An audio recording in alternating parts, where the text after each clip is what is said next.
बारह दिन के बरहिया बरहियो ना बीतेला हो।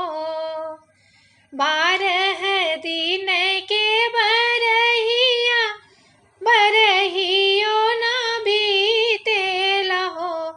एललना खिड़की के राहे सैया झाकेले देखत मोह लागेला हो। एललना खिड़की की राहे सैया झाके देखत मोह लागेला हो। मचिया बैठल तू सासु सर बेगुन आगर हो।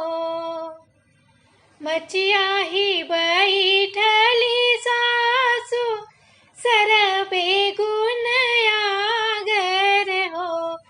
ए सासु तनी एक होरिला पकड़ तू सैया के मनवा राखीती हो। ए सासु तनी एक होरिला पकड़ तू सैया के मनवा राख भी हो। राम रसोइया तू गोतनी सर बेगुन आगर हो।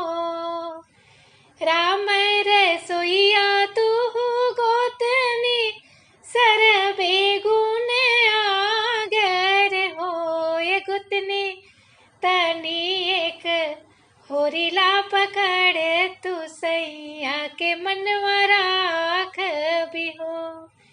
ए गुतनी तनी एक होरिला पकड़ तू सैया के मनवा राख भी हो। सुपली खेलत मोरी ननदी सर बेगुन आगर हो। सुपली खेलत मोरी ननदी सर बेगुन आगर हो। ए ननद तनी एक होरिला पकड़ तू सैया के मनवा राख भी हो। ए ननद तनी एक होरिला पकड़ तू सैया के मनवा राख भी हो। पकड़ भी ये भाभी पकड़ भी होरिला खिलाई भी हो। पकड़ भी ये भाभी पकड़ भी होरिला खिलाई भी हो। ए भाभी काहो देबू हमरा के ने गल हंसी घर जाई भी हो। ए भाभी काहो देबू हमरा के ने गल हंसी घर वजाई भी हो।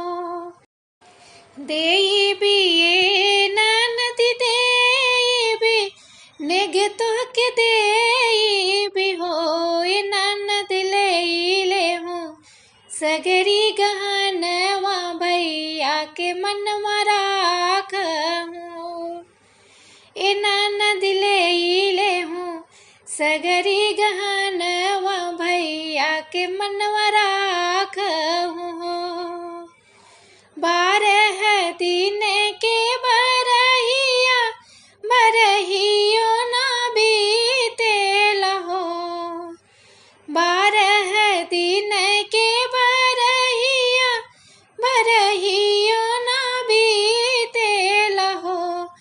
ए ललना खिड़की की राहे सैया झाके देखत मोह लागेला हो।